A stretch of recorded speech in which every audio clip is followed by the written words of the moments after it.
Yeah. Their crimes. Of their crimes before, during, or after they are killing that's for me was like completely insane. But what in their mental disorder, what they are doing is the same as the painters. They're trying to put it in a really high level their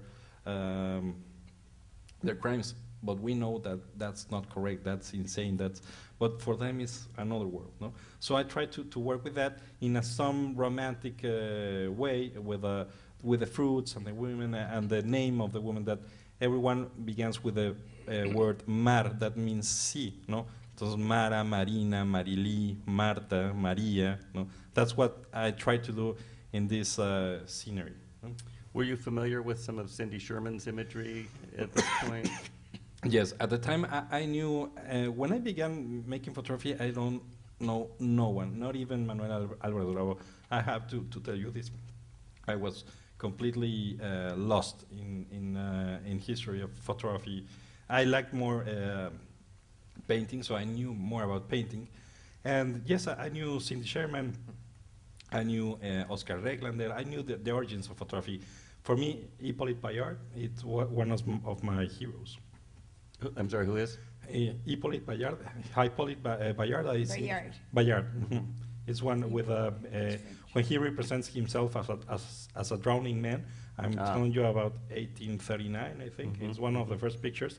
He's my true hero in photography. Later on, I made a work in Canada with a grant, and what I tried to do is how humankind has confronted the forest. The forest as, in one side, as a dark side of our mind, no, like the inferno, no, where the dark forces live, no, and in another way, like an Eden, where life and animals and everyone is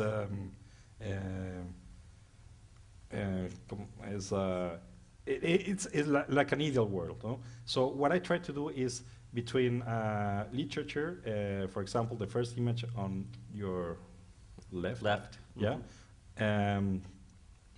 It's Beatrice. That Beatrice was the woman that Dante was in love with. And if you remember Dante's Inferno, Dante and Virgilio have the strength to pass all the circles of the Inferno because they are hearing Beatrice that she's making she's singing. So that's why they have the force to pass through the circles of Inferno. So I was trying to make them. Always on my work is like a mixture: psychology, alchemy, literature, well, you philosophy. read quite a bit, don't you? When you talk about your influences. Yeah, I think I have more influence on what I read than in what I see. Although I like very much painting and photography, I think my influence really is into literature, on what I read. Mm-hmm. And what about the image on the right? On the right, it's called a revis, or revis. It's in alchemy, it was the perfect being, that is man and woman on the same body. That was, in alchemy, many people has wrongly thought that it was a process to make gold from plomo, that's called lead. No, that was what they thought. And no, alchemy, what they were talking about is a transformation on yourself, on your being, on being another one, and have an inner search for yourself. That was the true alchemist, the one who sees himself and began working on his own thoughts. That's the true alchemy, and that's a metaphor to transform lead into gold. No, so that's what I like about alchemy, and I'm a true fan of Carl Jung, about symbols and all these type of things that are for some people are like magic and like telling fairy tales, but for me it's like the engine of humankind.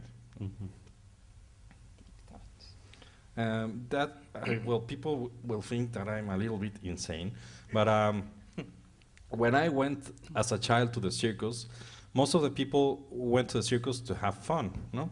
To see the lion, the elephants, the horses, the clowns, and whatever. And when I talk about this, people really think that I'm insane. But I really want to see death over there. I wanted to because all the acts in Mexico are the triple mortal act, the triple or the mortal act of I don't know, of the knives, throwing the knives. Every act has to do with the possibility of death. No? Right. So I was there, and I was shocked in the circus. I think the only thing that I didn't like were the clowns. I wanted to see something really happening there. So I always was really stressed at the circus for being able to see the possibility of death. Not that it was just a possibility. So I tried to amaze myself with this short series, trying to feel what I feel when I was as a child at the circus. And I did these pictures really, really small, like, I don't know, maybe 1 inch high. And you have to see them with a loop. You have to really get close to the image with a loop and read what was on the title. And it was also a homage to the first photographers, for the portrait photographers of the studio photographers, trying to make this kind of it was more to amaze myself and to get back to my childhood. This series. This series is called Places. I also had another grant 2 years later in Canada.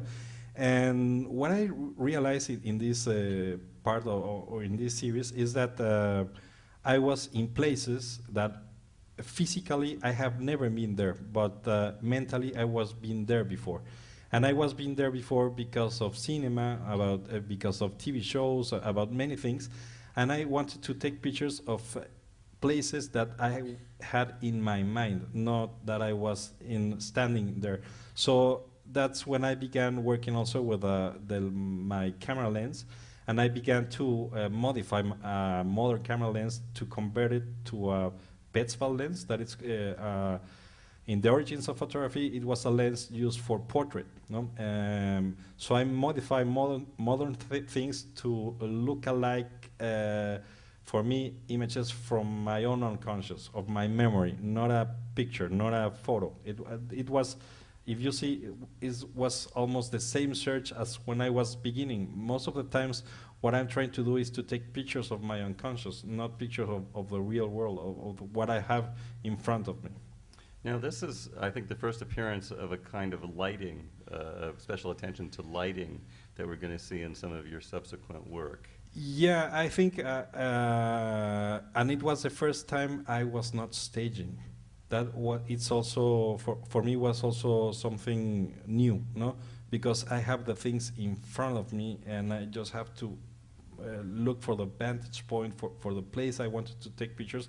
And I was more into my senses, what I feel in each place. And so I was looking for these places, that I was looking for places that I have been there before in my memory, not in physically.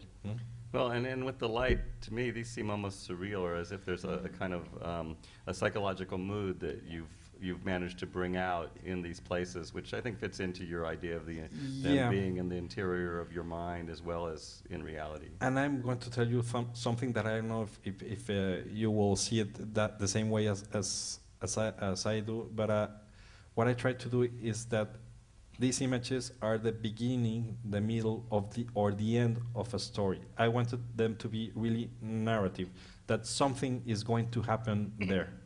I wanted them to be like really stressful images. I don't know, that something is about to happen there. It's not just a plain moment or a flat moment. It's something is about to happen there, and you don't know if it's good, if it's bad, but something is going on. And this seems to be where maybe film has influenced you? Yeah, I think so, yeah. I'm also, I think you can see it over there, I'm a really fan of David Lynch, of the moods he's working with. And of course, these people can see in person in the in the gallery. But tell us about this body of work and about the images and what they're of. Well, as I have told you before, I'm very much into painting. I like the Dutch masters and the Flemish masters. And what I try to do is to not just, it's a homage to Vermeer's work, but what I try to do is how things and history has changed. When you saw Vermeer's paintings, you can see a woman pouring the milk, or a woman playing a piano, or reading poetry in front of a window, and how things have changed. And I wanted to take pictures of really close friends of mine that were in stress, in anguish, and in a disaster point, a point that of no return. That's what I wanted to do, is how things have changed. And these friends of mine were at that moment. What I tried to do with this is not to invade their privacy, is what to confront a point of no return for them, of decisions or bad decisions or nature or disaster or whatever. And what I try to do is, in certain way, is like a changing aesthetic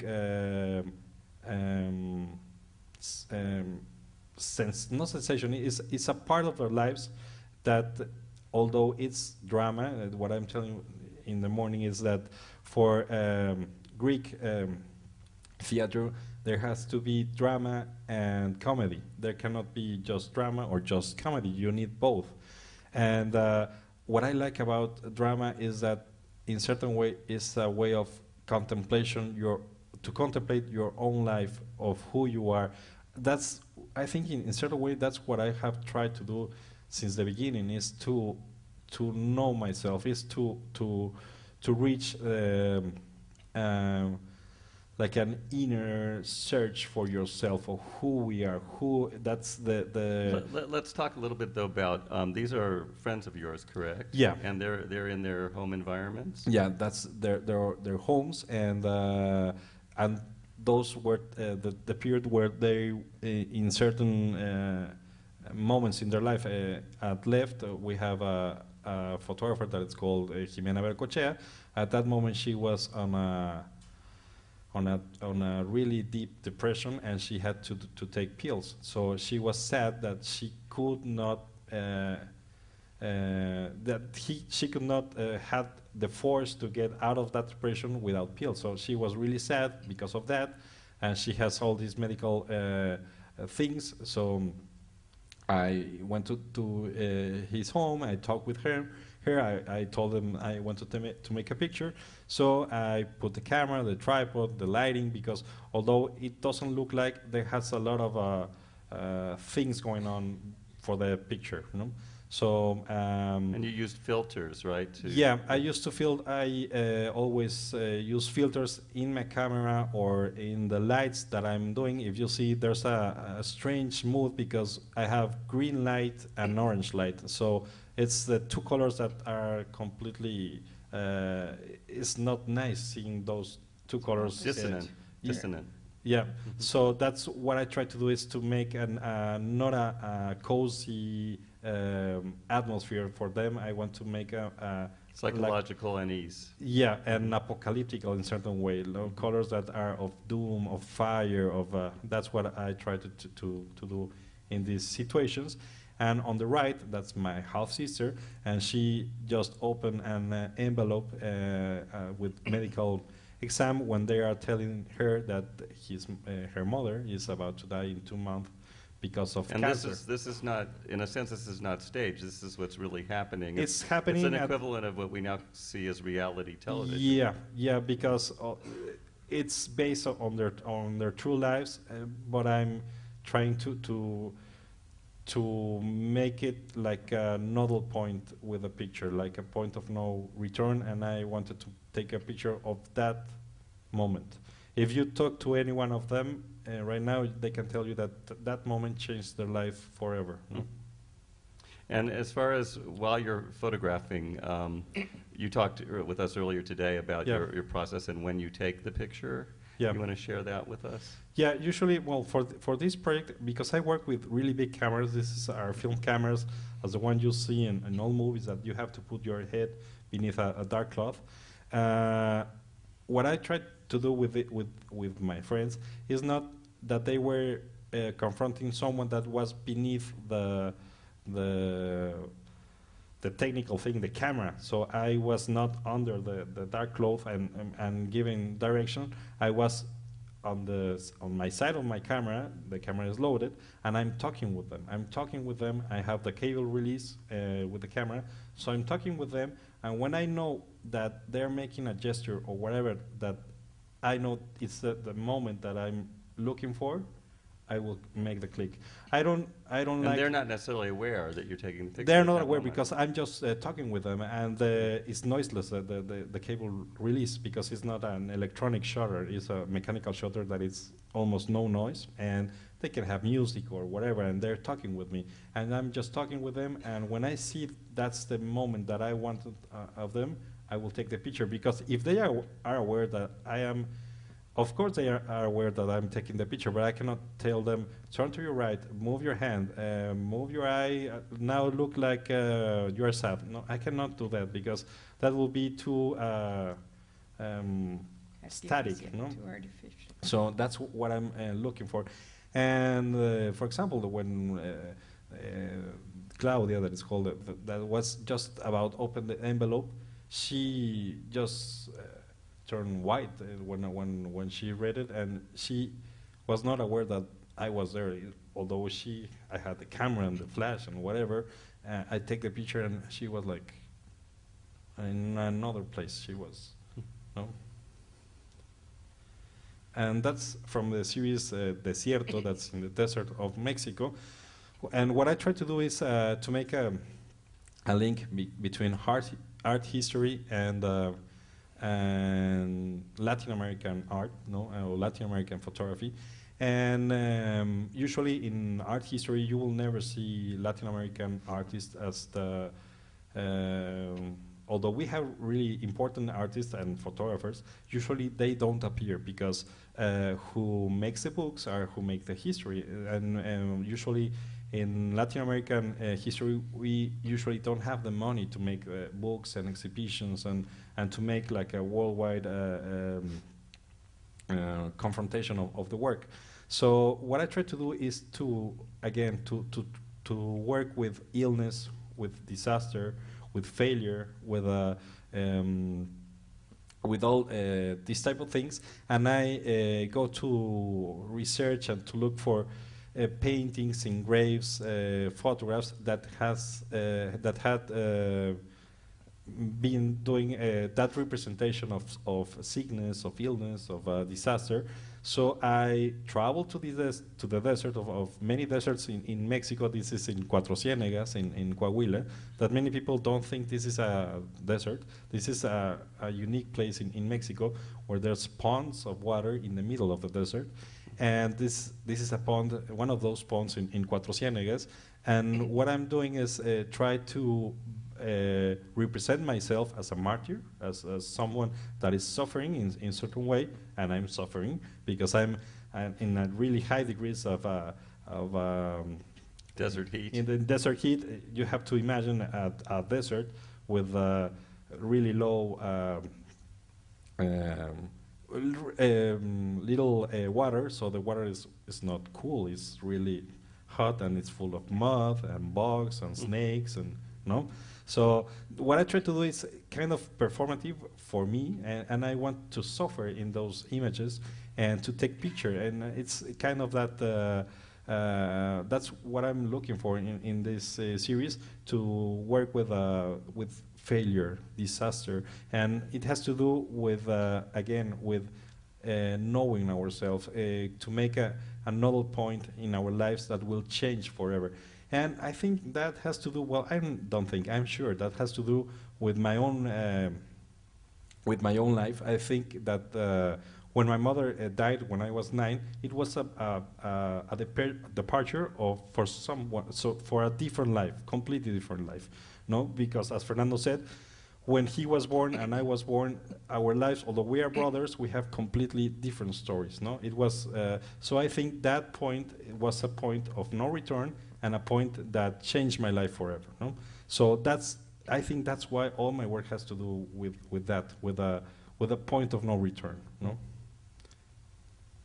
That's also the same series. That's, and I look for places that have strange names or strange things. This is called Guadalupe el Carnicero. This is in San Luis Potosí, and the English translation will be Guadalupe, the butcher. Butcher. No? The butcher. No, so it's a strange name, no? And this, and usually I bring all my clothes, what I want to do in that performative act, no, and make the picture. So again, I'm working with lights and tripods and cameras and whatever. Although you think it's like a plain image, there's a lot of things involved in doing this. And what I like to do, what I like very much about this series is that I used to walk a lot in the desert alone with all my equipment. It's really heavy, and in the desert and walking, looking for a place where I want to make that representation. And I like very much being alone. In the morning I was telling you and the others that what I like about these places is the places where you can hear yourself, your exhalation and inhalation, your own breath. No, so for me that's important. The being there, being there and being one within the landscape. If that's, I don't know if that's too